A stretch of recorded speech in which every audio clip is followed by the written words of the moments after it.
You know what time it is. You know what time it is. How firm my friendship. Oh, you know what time it is. Roll with them boys of the fall. You know what time it is. On the ground with a nose for the ball. You know what time it is. Blood, sweat, and them tears for this game. Leaving it all out on the field with no fear for you lames. Buckeyes by a billion. We in the building with over 100,000. We represent from the uttermost to the public housing. If we don't play, our wide receivers got your secondary shook, so they cook them like Bobby Flay. Hey, stay out of my way and trust me, cause I know it's a way. Somebody please give this brother an eye. Come on. What up, Buckeye Nation? Welcome to the Buckeye Boys, where we talk about college football, eat ice cream with real fans. I'm Devin. That's Mello. And here we are. We are here. We're going to do some bold predictions tonight. Obviously, we've got the Grambling game coming up this Saturday. But first, chat. Appreciate you guys for joining us. See y'all in there. Liz, the Natural, Joyce, Brian, Ed, Steely, Mika, Win Stars Align, everybody. I can't name y'all, or half the show would be that.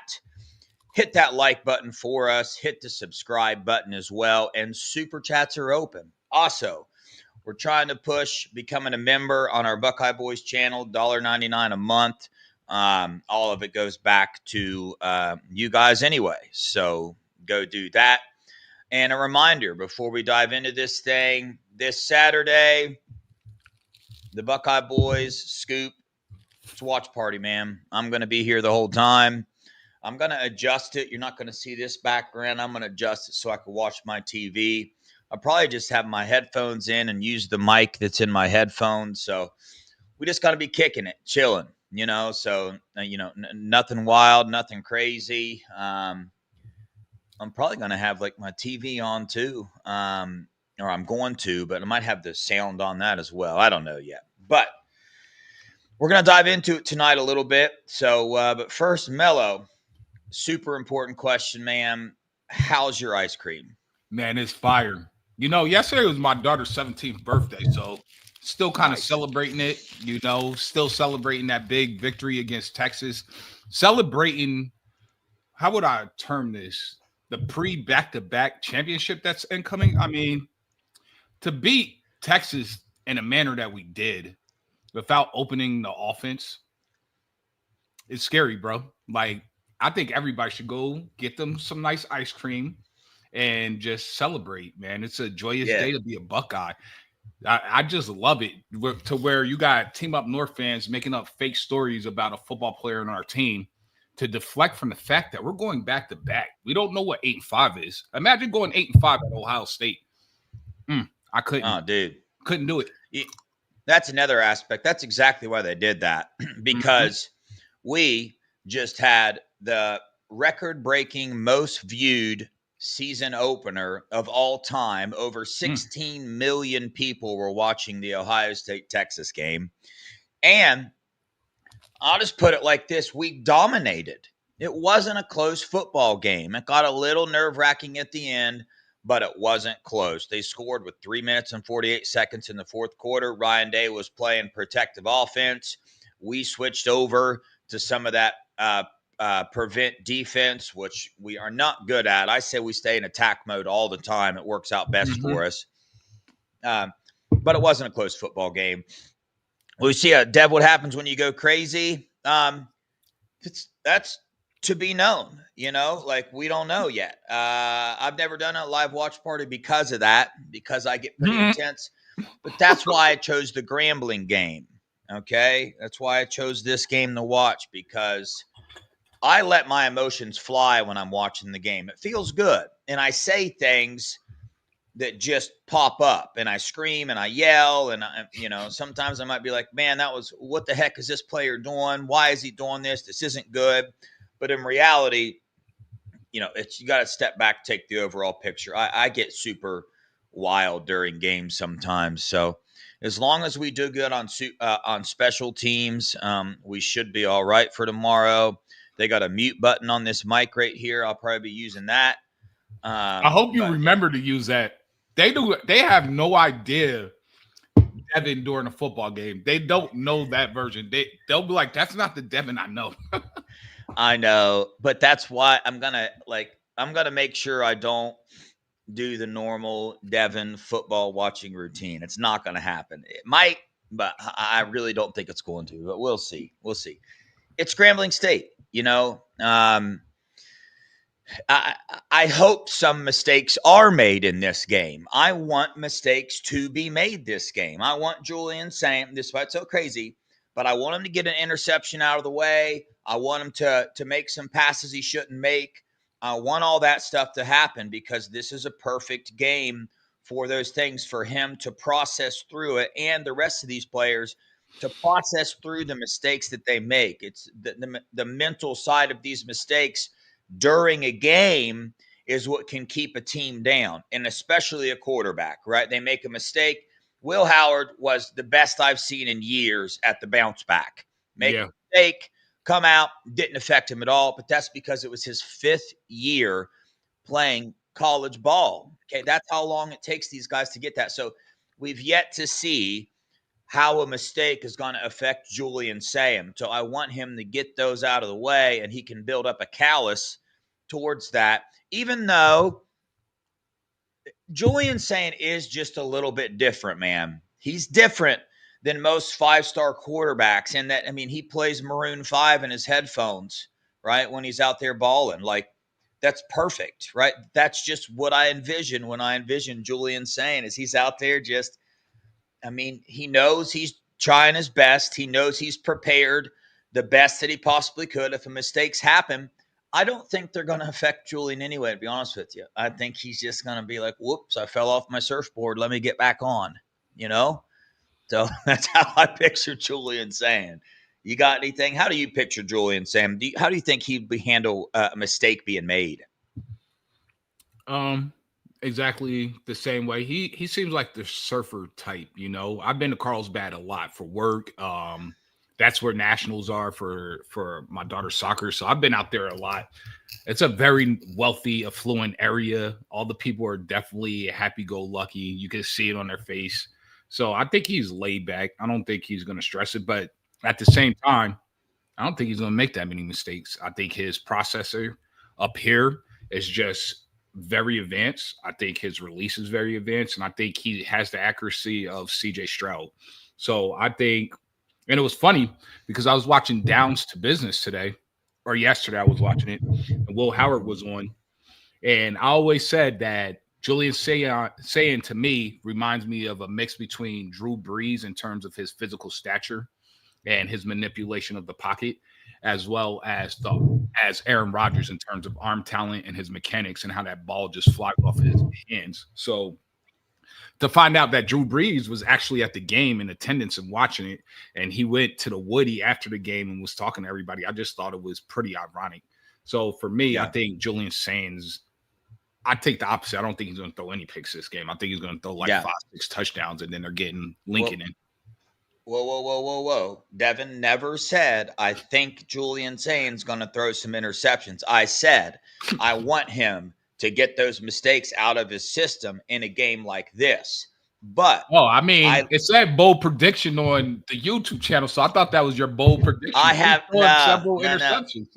Nah, not at all. But y'all, check this out real quick. Mika, it's got a show tonight, 8 p.m. on the Ohio Podcast. If you want to support an amazing human being who is extremely passionate about Buckeye football, please go over and watch that channel. It's really hard to find good people these days just in general, but when you narrow it down to this YouTube world and this Twitter world, it's next to impossible to find people that stick beside you and support you through the entire thing no matter what.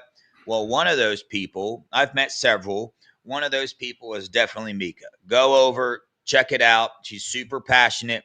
She is, I'm not just saying this because she's watching right now, but like the amount of time that she puts into Ohio recruits is probably more than anybody that I know. I mean, she's probably up there with some of the Ohio State staff members with the film that she watches on these Ohio players. She probably lists you the top 25, 2027, and 2028 Ohio recruits. Okay, so if you're into that, you're into Buckeye football and you're into supporting good people, go over there and check her out. She's absolutely Guru. amazing. So I told her she needs to change her handle to the Guru. That's it. Because she knows does, but everything. Buckeye Guru, no, Ohio Guru. That's Yeah. what it needs to be, Mika. Ohio Guru. So we're gonna have a little fun tonight. We're gonna do some bold predictions, right? So let's see. We just chilling, right? So before we started, Mello's eating ice cream, and I'm like, "Hey, man, let's get the show going." He was like, "Let me finish my ice cream," and I said yes at first, and then I got to thinking, I'm like, "Bro, we do this for fun.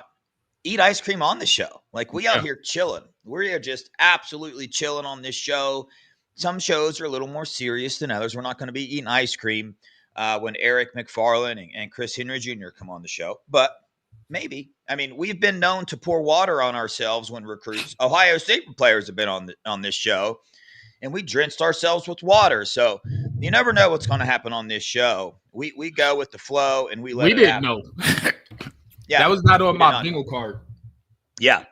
But on that note, I did speak to somebody today, one of the best sources that I have, and not this week, but next week, Eric McFarland, the 2028 wide receiver, who you heard it here first. Everybody's guessing whether he's going to reclassify or not. Eric McFarland is reclassifying to the 2027 class with Jameer Brown, the 5-star #1 wide receiver. Eric McFarland is going to be pushing for that #1 receiver spot in the 2027 class as well. And even better news, there it is, obsessed with the Buckeyes. So we could have the potential Jameer Brown, Eric McFarland in one class, which would just be absolutely insane. Who's the 2020? Who's your favorite 2028 receiver once Eric McFarland enters 27? Well, that's a tough one. Is Porter, Brian Porter, he's a 27, isn't he? Quincy Porter's. I like Bryson Wright out of Florida. Oh, well, I didn't realize Buckeye. I didn't realize Bryson Wright was in the 28 class, but I will tell you, when I went and watched OT7, Bryson Wright was the best wide receiver there. I'll tell you that. And Eric McFarland was there. Caden Dixon-White was there. And he didn't play for SFE. And for me to say that, hopefully you guys know me enough by now. I love my Buckeyes. But, bro, that dude is absolutely insane. But from the little interaction I saw and had, man, he just seems like a Miami type of Oregon type of – yeah, he just does. But, shoot, man, you never know. But the dude's a baller, and yes, that's another one in that class who's wild. But so yeah, Eric McFarland's going to be coming on. I promise you guys, Caden Dixon-White, Chris Henry Jr. I'm doing everything I can. I keep being told it's going to happen by somebody that doesn't just say those words, by somebody that's extremely close to him. So it's going to happen. A couple people wanted to give this show crap for that. If you can't tell, I'm still fired up about that. You're punks. The people who did that, you're a punk. But anyway, we'll delete that out. You can't delete it out. We're live, baby. You got to keep it down. Shoot, it's out in the ether. Well, hey, it is what it is. But you're still a punk. Anyway, here we go. Bold predictions. Chat, you're in on this too. Let us know what you think about our bold predictions. I'm going to do a couple off the top of the dome, but let me start with this. Julian Sayin is going to throw for over 250 yards at a 75% completion percentage. I like that. I'm going to stay right there. I have it higher. I got him going for 300. The only reason I don't have him going over 300 is because I think all three quarterbacks are going to play in this game. So I have him going for 300 in the first half and 4 TDs. 90% completion rate. In the first half? I love it, bro. Dude. I love it. You know, I really do. Let me write that down because I think he's really going to do that. I don't even think that's that bold, to be honest with you. Steely's got saying 275, 4 TDs. I didn't make a bold prediction on my touchdowns, but Steely, I like the 4 touchdowns for Julian saying. I like that. I guess mine weren't too bold, but Dev, remember a few months ago, you said Ohio State would not miss a field goal. You're going to jinx us. Was that one of my bold predictions a few months ago? For the season. It was. I remember that. They're not going to. I'm not jinxing. I got a wood desk right here. Not jinxing. I don't jinx around here. I got good vibes. Good vibes.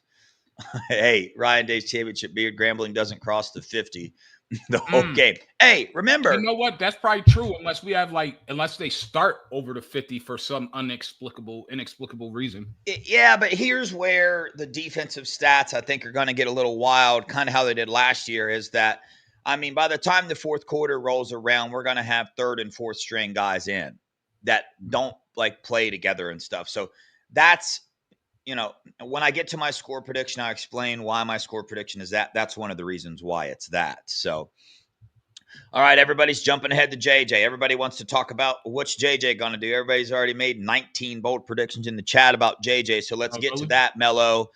What's your bold prediction for JJ? He's going to have 3 TDs. Okay. That's a definitely a fair assumption there. I have JJ Smith with 2 touchdowns and with over 100 yards of receiving in the first quarter. Dang. In the first quarter. I was just thinking the first half, but first quarter, okay. Get it. I'm going first quarter, JJ, 2 touchdowns, over 100 yards in the first quarter. Yeah, I mean, shoot, they obviously wanted to get the ball to JJ in the Texas game. That was very evident. Their game plan was, let's feed JJ the rock. But sometimes you got to go with what's given to you, right? And the way the game was played out, they never needed to take that shot downfield. And I never felt they did either. I honestly didn't. Now, I mean, JJ was open for sure, wide open for a touchdown a couple times. But, when Julian Sand gets a little more relaxed, if that's possible, I think he's relaxed as all get out.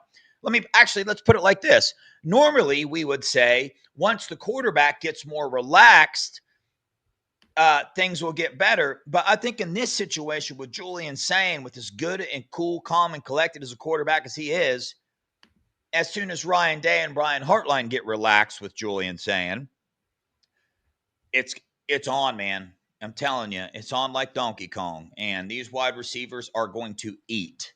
They're going to eat. We talked them up all off season.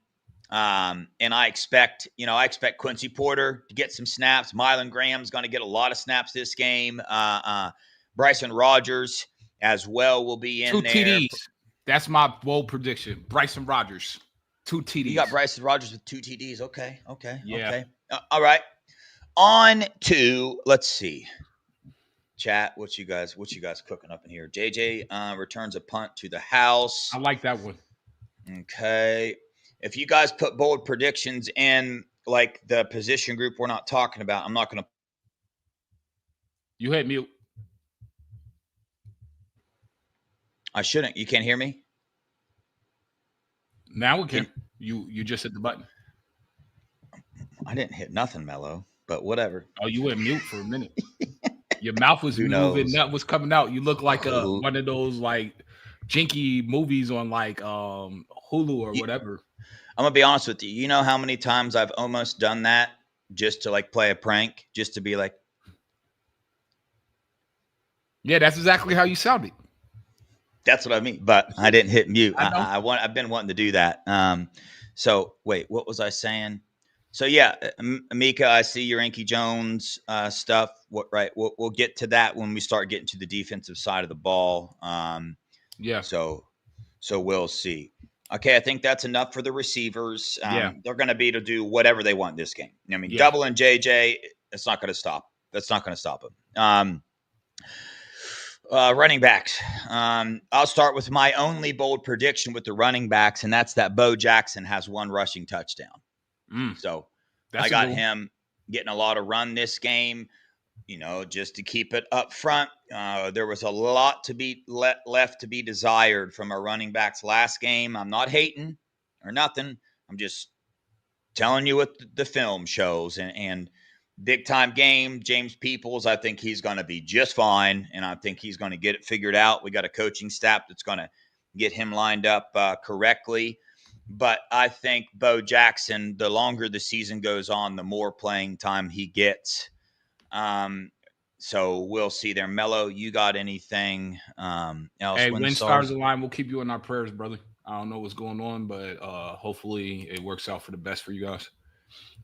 For me, I'm going to go James Peoples is going to have 20 carries, which is a lot for this game. It might not seem like a lot, but that's a lot for this game.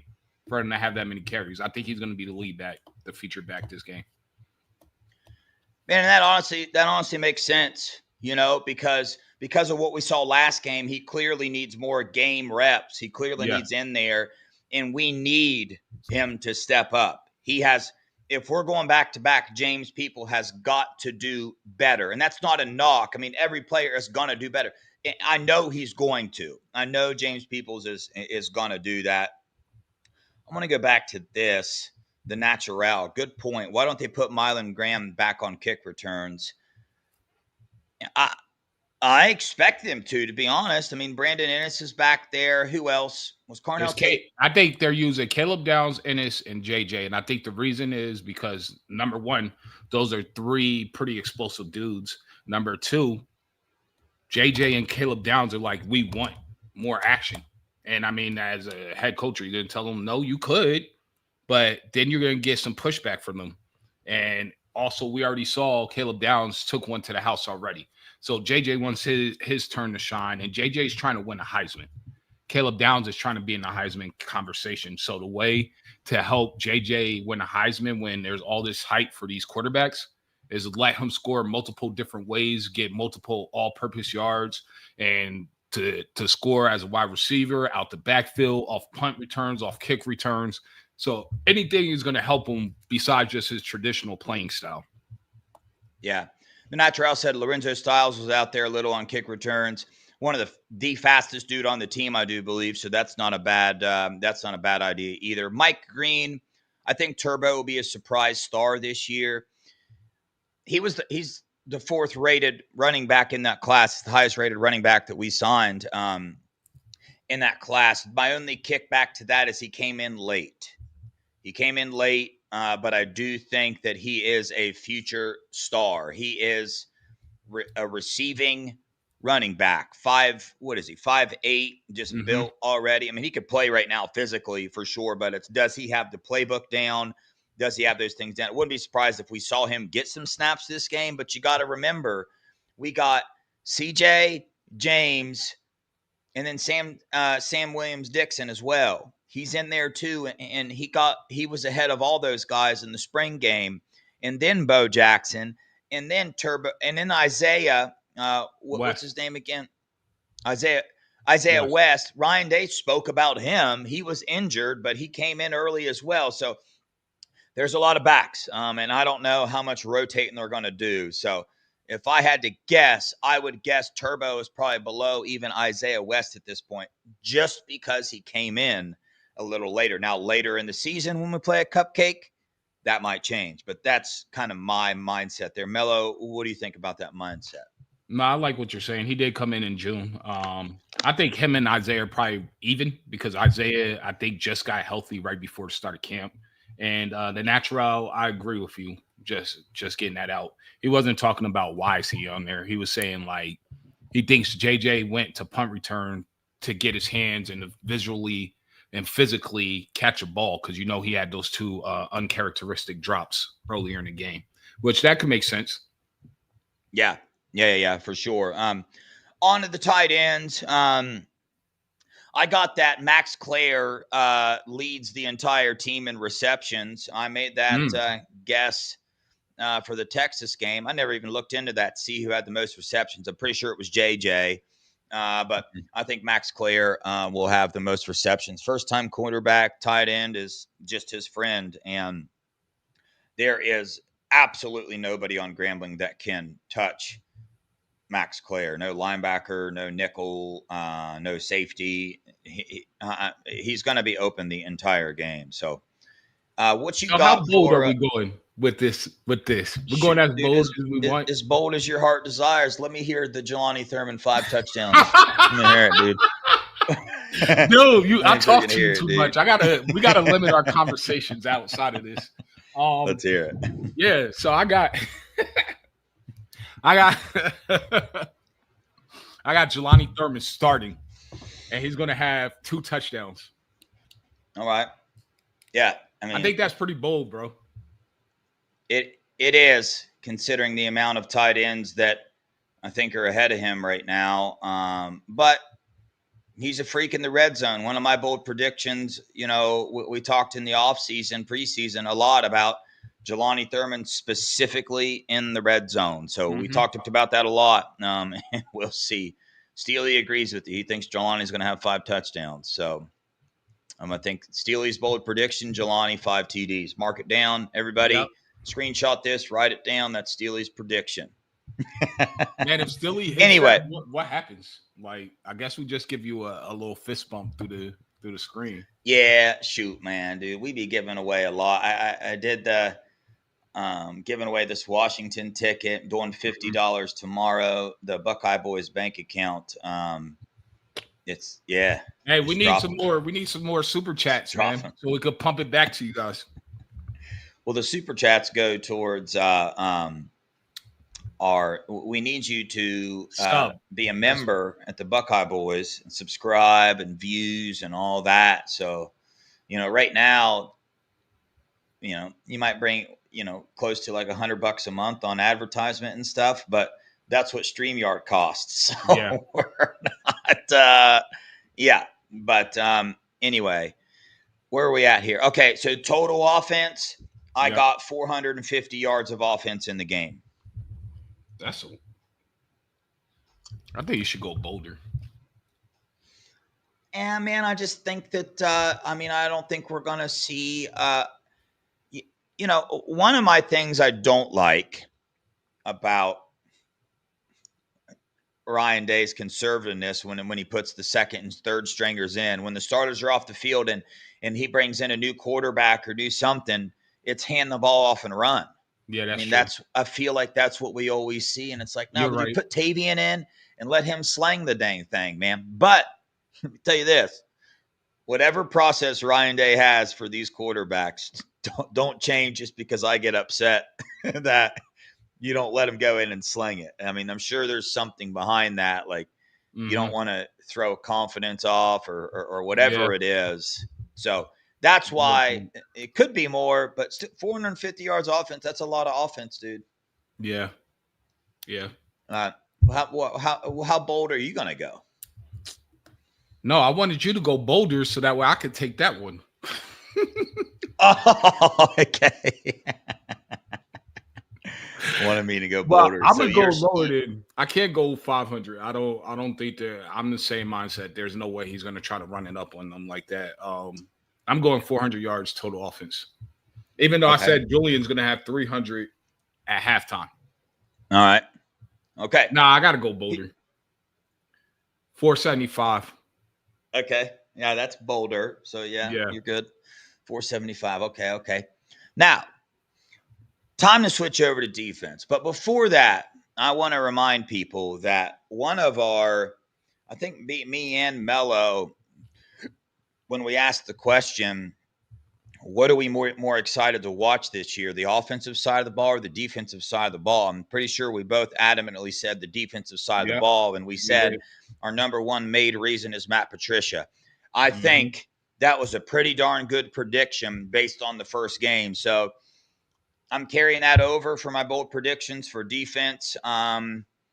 This game, I think, Duke was on yesterday, and he's got a lot of experience, and he was just grinning. And I talked to him a little bit afterwards, and he said, even after, with as excited as everybody is about what Matt Patricia did in the Texas game, he said with the scheme and the style that he's using, I mean, there is literally more things he can do. So many more things he can do. 4 linebacker sets. I don't know enough football to go into the other things he can do with that, but he is teaching. He always said, and the players said, they feel like Matt Patricia is more of a teacher. And boy, was that evident on the field in Texas, because these players, Jermaine, I mean, so we know Caleb Downs, the highest level of all, but I mean, even Low Styles, Jermaine, I mean, Jalen McClellan, they were playing like veterans. You know, they were playing like somebody is teaching them this scheme at a very, very high level. So I think it's just going to get even better and better and better. But I got quite a bit defense, bold predictions here. So chat, jump in on the defensive poll predictions. Let me go. Let's start with big old Arvell Reese. I got Arvell Reese with 2 sacks and 2 tackles for a loss in this game. And that's in 2 quarters, essentially. So hold on. I want to back up to our bold prediction and what we were most excited to see.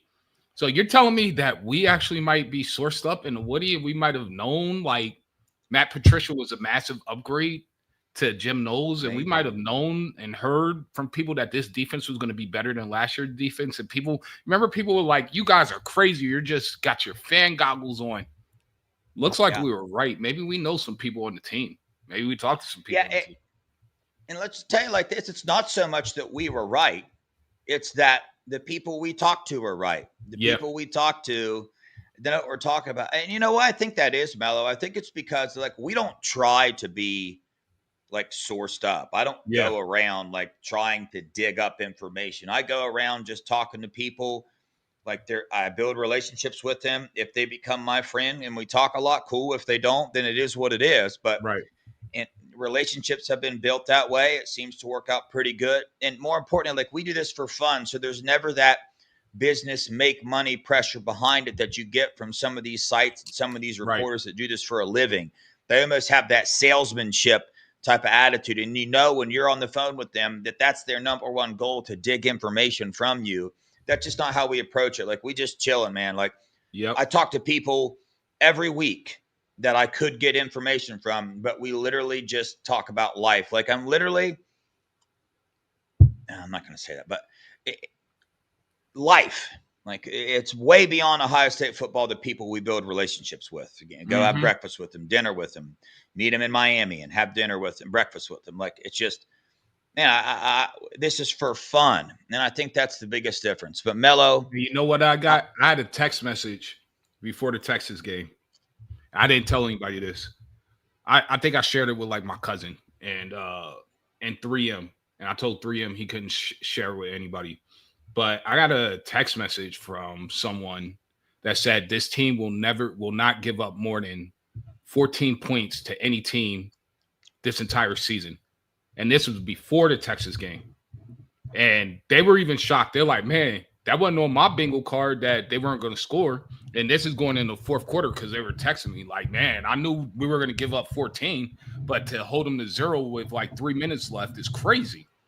And this is the information we're getting, that people are telling us stuff so crazy. Even some of the recruits and their parents are telling us stuff so crazy that is like, man, I think we're going to be nasty, but I don't know if we're going to be that nasty. It's so bold. It's like, I don't even want to come and repeat it. But if they say we can, I give their name.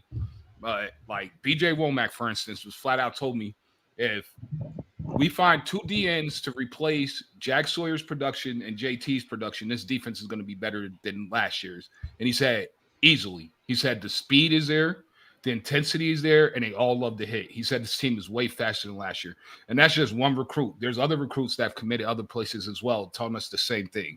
So when you get different recruits that go and visit different days, and you add it with the players on the team and what they're saying, I mean, you kind of just piece it all together, like different people that don't really communicate that much together saying the same thing, then it's probably true.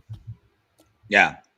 And, you know, now we know that why were people telling us this? Because they knew the type of teacher that Matt Patricia was, and they knew what he was teaching them. He knew they saw it firsthand, what he was teaching them and how he was teaching them.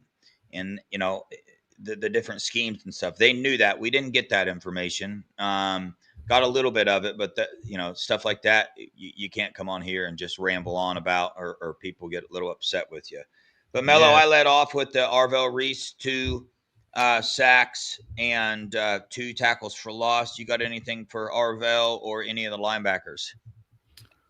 Yeah, Riley Pettijohn is going to have 3 sacks this game. He's going to play a lot. Dang. He's getting 3 sacks. I like it. I almost don't even think that's that bold, to be honest with you, but I'm going to stick with it because he hasn't played yet outside of special teams. Yeah. On to this real fast. What is Matt Patricia's contract? I'll tell you this.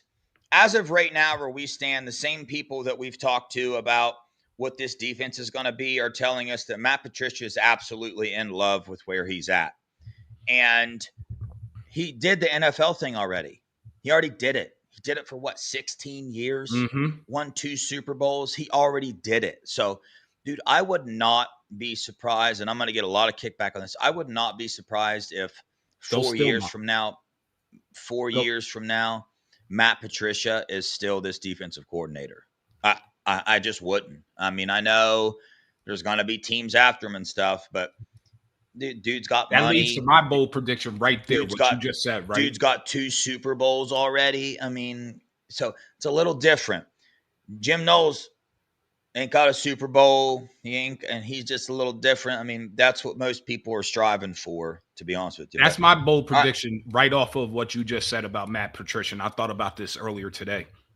I think after this season, going into next season, Matt Patricia is going to be the highest paid DC in all of college football. I think it's going to be that evident about the upgrade that he's done to this defense. Not only are we going to see the spatula come out in December and kids flipping back into this class, but he's going to lead us to another national championship. And he's not going to try to negotiate right before the championship game like our last DC. And I think he's going to get rewarded handsomely. And that's also the double bird to Jim Knowles. Since you wanted to go to Penn State, we're going to make him higher paid than you. Yeah. I went back and I watched Matt Patricia did a seminar at Notre Dame a good minute ago now. I watched that full seminar. He was teaching the game of football and, his, defensive scheme. And he's a teacher, man. He loves football and he loves influencing these young men. And I think that's something that's going to keep him around college football for quite some time. All right, here we go. I'm going on to the corners. Devin Sanchez is going to have an interception. They're going to screw around and think they can throw his direction, and they're not going to be able to at all. Dude's a ball hawk. Jermaine Matthews is going to have 3 PBUs in this game. That's all I got for the corners/safeties. Since you took, I'm gonna hit 2 different corners. That's what I'm gonna do. So I got, I got a safety one, by the way. But go. Yeah. All right. Do the safety real quick. Or do you want to wait? Do it after. Caleb Downs is going to have a sack. Okay. You think that's bold though? Not really. None of mine are really that bold. I went more realistic, to be honest with you. I don't think any of mine are like, oh wow, Devin, you're so bold. I just wasn't feeling it today. Yeah. All right. So I'm gonna have IGB gets his first pick of this season, this game. And I'm going to have Aaron Scott's going to have 5 tackles in that pick. I think Aaron Scott is chopping at the bit to get on the field. I think he has a lot to prove. And don't forget, he was the number 1 corner the class before Devin Sanchez came out. So he's got something to prove. He's got that dog in him. And for my safety bold prediction, I'm going to have Jalen McClain with the interception as well. And this is bold. That means Grambling is going to throw like 5 or 6 picks. Like, if you think about it, that's a lot of interceptions. So, I mean. Yeah. Dang, man. Somebody just took one of my bold predictions. What's that? In the chat. Defensive line, Will Smith Jr. with a sack. Go back and watch the film on Will Smith Jr. in the Texas game. He didn't finish things very well, but he was very disruptive. And he was all over the field. Our nose tackles this year are something special. And on that note, I got K-Mac with the sack as well. And when he sacks the quarterback is going to fumble it. And K-Mac is going to recover that fumble. There we go. That's bold, right? Okay, yeah, we didn't hit the D-line. So I got Edric Houston with 2 sacks. Okay. Yeah. And I have KJ with 3 if he plays. I think they shouldn't play KJ personally. So I'm going to take him out because I hope they don't play him. Yeah, he might have had a concussion. I'm going to take CJ Hicks with 3 sacks. Yeah. Honestly, here's what I'm thinking. Okay, so total defense, I got that we're going to hold them to under 175 yards total. I literally almost put 100 until I realized that, number one, we're going to get a lot of second and third stringers in. Not that they're not good. They just don't have the experience. And also this, Mello. Matt Patricia's not going to put anything that we haven't already seen on tape this game. Yeah, that's true. He's not going to put anything new on tape for people to have to scheme against and whatnot, because that was a pretty big weapon to have for Texas. They had no idea what they were going to deal with. Now the nation has an idea. So he's not going to come out in Grambling and do a bunch of new, different things that he plans on using in the future. He'll throw a couple things in just to test it out so we can use it in bigger games. But, I mean, that's kind of my prediction here. We're going to see a more vanilla defense, or probably similar to what we saw in Texas. Wasn't vanilla at all, but there's just not going to be any new things put in, would be my guess. What do you think this defense holds Grambling State to, yards-wise? No, just to back up what you just said, I agree totally. All right, so we'll start there. But total yards for Grambling, I think we hold them to 50 total rushing yards and less than 100 passing yards. So I'll say 90 passing yards. So about 140 yards. Okay, gotcha. So the Naturals keeping track, Mello. So far, you have predicted 11 sacks and 6 interceptions. Yeah, Mello understood. What can I say? I believe in our guys, man. I think we just have one of the best teams ever. We're in the middle of a dynasty. He understood the assignment better than I did. He went bold. Mine are, I don't know why. I went like, okay, what do I really think is going to happen? Mine weren't too bold. Yeah, your mind is playing with you right now. Yeah. All right. My boldest prediction, though, I don't want anybody in here to kill me. Chat, please don't kill me. Dev, do not kill me. My boldest prediction is Grambling's band is going to outperform the best damn band in the land. That's my boldest prediction of the entire game. And I'm sticking to it. Don't kill me, chat. Don't kill me. Well, I might get killed and maybe feel like something, but I keep it real on this show all the time. I don't really watch the bands. I'm not into it. I love it. Dare I say, like, I love the Ohio State band because I love Ohio State football, but I'm not gonna, like, respect to all band people. I'm not disrespecting anyway. It just, some people like things more than other things. Even like halftime shows, like I'm not like, oh my gosh, let me watch the band. And I'm sorry. Like, I apologize, guys, but I'm just not, that's just not me. That's not really, I don't know. Hold on. I'm going to call BS on that. First off, hold on, Ken. Is this true? Grambling's band is not coming? Because I hope that's not true. But besides that, we were at the Rose Bowl. So I was there when our band was performing. And I was watching you turn up. Like, what are we talking about? I was at the game, bro. Yeah. If I'm at the game. Next to you.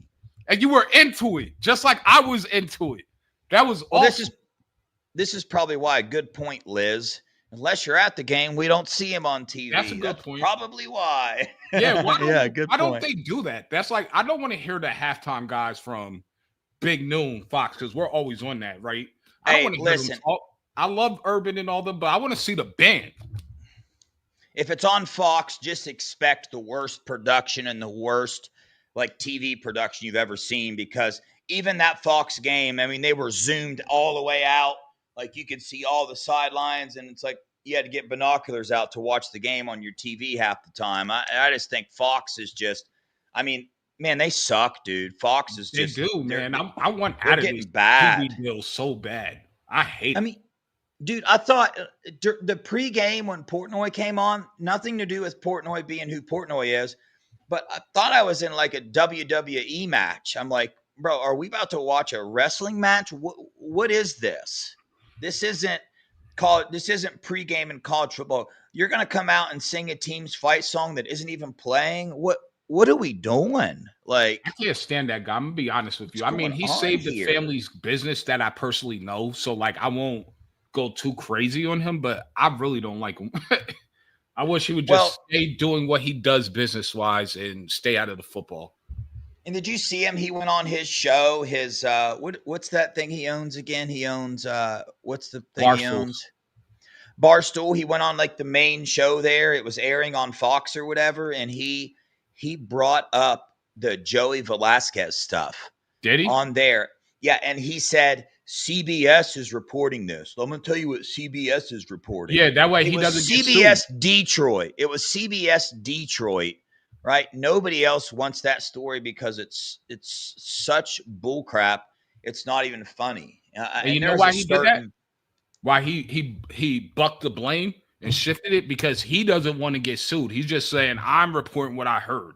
Somebody else report. So if you want to go sue me, you got to sue them. Don't sue me. You can't sue me. Mello, remind me to tell you something about a certain that other team, one of their YouTube personalities. I know exactly what you're talking about. I don't like that guy. I can't stand him. My God, he's such a clown, dude. He said something pretty wild on Twitter, and then and to come out and publicly apologize for it because he's an absolute moron. I told him he was going to get sued too. Yeah, he's an absolute idiot. I mean, anyway. All right. So where were we? We gave the score time, score prediction. Mm-hmm. These aren't bold score predictions. These are what's the score going to be? Chat, let's hear yours first. Type in there. Actually, no, I'm going to say mine first so nobody takes it. I got 52-3 Buckeyes. 52. I didn't even think about this. Yeah, so take your time. The crazy thing is we could easily score 100 points on them if we wanted to, but I think we have too much respect. As Ryan Day, he has too much respect for his opponents unless it's the team up north, right? And this team Grambling has a big historical background. They don't want to embarrass them because not only are they coming up here and going to get their face pounded, but is a HBCU, so they don't want to kill them. I think Mello, I got to say this real fast. I forgot. I offered $50 on Twitter last time to whoever guessed the score right to the Texas game. First come, first serve. That's rolled over to the Grambling game. We'll use the chat here. If it popped up first on our end, that's who gets it. So, but I kind of got to go off of my bold prediction. You got a chance to win $50. I'm gonna go. We got 63-0, 70. I'm gonna go 62-0. I think they do want to have that number one defense, so I'm going 62-0. 40-0, 56-3, 48-6, 63, 45-7. Yeah, I mean, listen, the only reason I got them scoring 3 points is in the third or fourth quarter when, we're rotating a lot, getting a lot of players some playing time and whatnot. And like same goes with, I could see us not even scoring 52 for that very reason right there. We know that when Ryan Day rotates quarterbacks in, unless Lincoln, I bet he might let Lincoln try to sling it around a little bit, but I'm changing it 77-0. Okay. 70. All right. I got to give you my reasoning. I had Julian Saying getting 4 TDs. I had JJ having 3 TDs all in the first half, and then I had Bryson Rodgers having 2. 49. So that's a minimum of 77 points. I just did the math on my calculator because I'm not good at math. So that's 77 points. That's 11 touchdowns. Oh, yeah. If it's 11 touchdowns, for sure. Yeah. That's for sure. That's a lot of touchdowns. Anyway, I'm excited. to watch these Buckeyes again. I'm excited to watch the defense, Matt Patricia, watch these guys fly around. We got a lot of exciting players this year.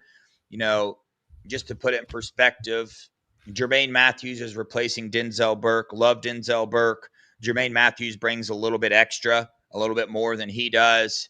Lathan Ransom is being replaced by Jalen McClain. No complaints about Lathan whatsoever.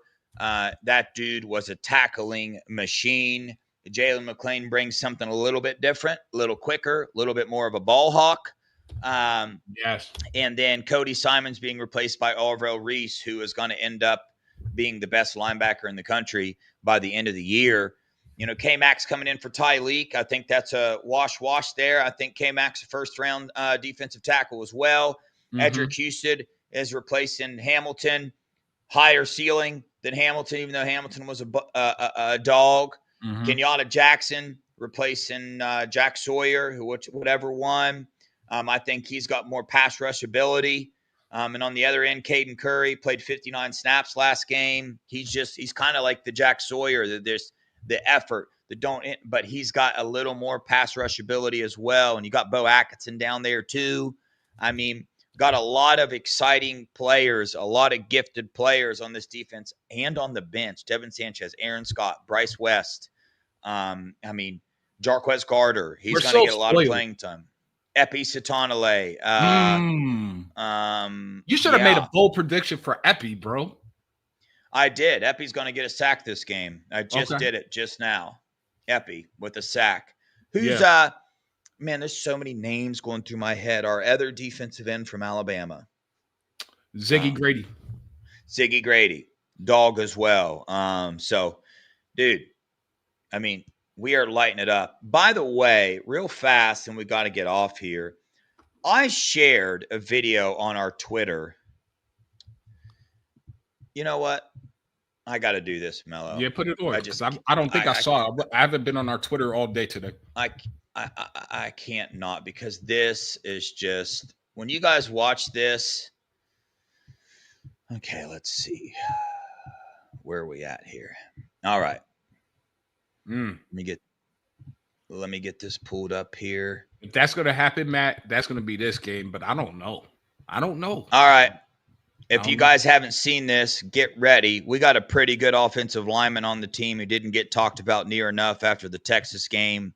His name is Luke Montgomery. Watch and listen. Important play of the entire game, and you run right behind Seerveld and Montgomery. Let's talk about this combo block on 98. They take him for a ride, and really more of a skate ride, because 98, he needs some new cleats because he goes straight backwards into the ground. And let's talk about how else they influence this play. So 18 is coming over the top to come fill this B gap and try to make the touchdown saving tackle. But because they drive 98 so far back, he actually gets hit by 98. 18 then, instead of being able to go vertical, he gets hit off to the right here, falls off to the right, and can't go make this tackle on the running back, able to get in there, touchdown on the biggest play.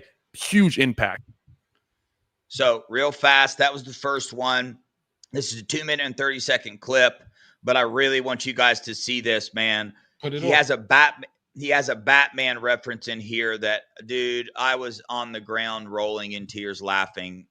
He's Bane from Batman. Listen to this, dude. Let's talk about another combo block here between Hinsman and our boy Luke Montgomery. Driving dudes. I mean, 98, he got sad on that plane back to Texas. Let me tell you what. And 98 is the defensive tackle from Syracuse that was in the portal that every Buckeye wanted.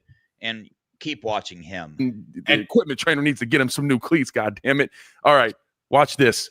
This is a single block. We're trying to run inside zone right behind them, and boy, do we run it. They get hip to hip. This is beautiful. Talk about taking a defensive lineman and delivering him up to the linebacker. Legs are looking like pistons, driving them.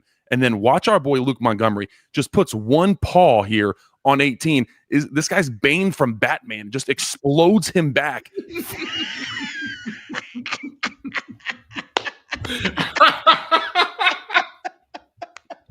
Murad Watson. I told you right here that Ryan Day and Ohio State played a game on Texas like they wanted that kid and made Texas overpay for him. And then they didn't get him. And I'm telling you, Ryan Day in his head was laughing like, yo, they just got sold. This kid wouldn't even step on our 2D. He pretty much shout out press conference. Yo, shout out Landon Tingwall. Go follow him on Twitter, man. I didn't know he did any of this. Yeah. Yeah, that was a good one. I don't know who this is, but he's not done. Balls down. Luke Montgomery was demoralizing this Texas defensive line. And then right here, one of the harder blocks in college football. This is a deuce, and Luke Montgomery knows he needs to get nose up on this thing. He knows he's got his help coming in on this combo block from Seerveld here. But watch this. He gets nose up, gets hands underneath of 88 here, and then lifts him up. Both feet are up off of the ground for this defensive lineman. Seerveld then, because this dude's in the air, he's got no mass on the ground. Seerveld can come in, hit that hip, bounce this thing over, and 98 is on the ground. Luke Montgomery and Seerveld, I would not want to be a defensive lineman going against these two guys. Right here, last thing, we got an ace here. So 75 says, hey, Hinsman says, I'm going to hold this up. Hey, Luke, come bang this hip and then climb up. Watch this displacement. Bow. This defensive lineman started on the hash. He's now, Luke just made him play 3 technique when he was trying to play nose. Now watch, Luke's not done. I'm going to go up to the linebacker, pancake, put him on the ground. Domination from Luke Montgomery. Dude, bro. I'm going to be honest with you. I was, what did I just do to my screen? I was focused. There were so many good things on that game. I never focused on that. I watched Philip Daniels, who absolutely did great. I watched Austin Seerveld, did good enough, has a lot of growing to do in that position yet. Watched Tegra, Philip Daniels, but I didn't pay attention to Carson and Luke. But Luke, bro, I mean, dude, that was a 340-pound defensive tackle, just so you know. Number 98. 340 pounds. So, but hey, check this out. I got one name, 2 words. Can you guess what it is? Chat. You too. One name, 2 words. What am I thinking? I'll give everybody about 30 seconds to see if somebody can guess it. You put the number 93. Yeah, that's someone was asking for Hero Canoe's number. Oh. So I'm thinking the one name, 2 words, Joe Moore. Period. I've been saying this since last offseason. Our O-line is going to win the Joe Moore Award. That's one name, 2 words, by the way. Just in case you guys were. Yeah, that threw me off there. I think you could have done that a little differently, but we'll roll with that for now. One name, 2 words.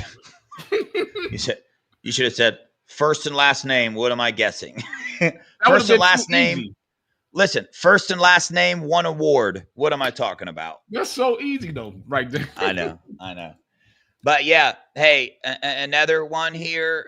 Keep an eye on Ethan Onyeonwa in that right guard position. Yes. Peep it out. Talk about it. Keep an eye on it. I hope Tegra. I mean, I wasn't being told directly, but I was being told through other people that Tegra was killing it, doing really good, got better.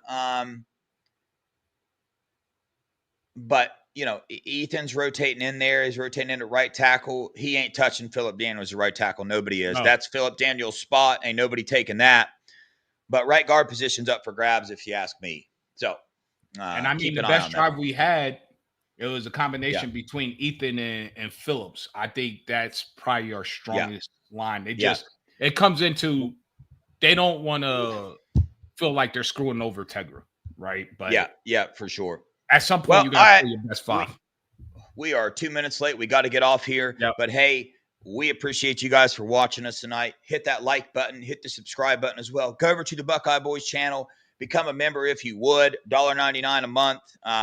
It's not much, but I know you don't want to have too many things add up, but it'll go back into you guys, essentially, is what it'll do. You said it was fun. What was his name again? Landon Tingwall. Tingwall. Landon Tingwall. Tengwall. Whatever. You'll go. Thank you, Liz. Go to the Buckeye Boys Twitter. I reposted it on there. But hey, Appreciate you guys for joining us. Watch party Saturday for the Grambling game. Show up. It's going to be different. I ain't going to be yapping the whole time. I want to be watching the game, but $50 giveaway. $50 giveaway at halftime for a trivia question. Mello will be popping in there.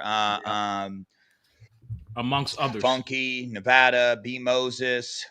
And you never know. Maybe some more surprise guests. We'll see.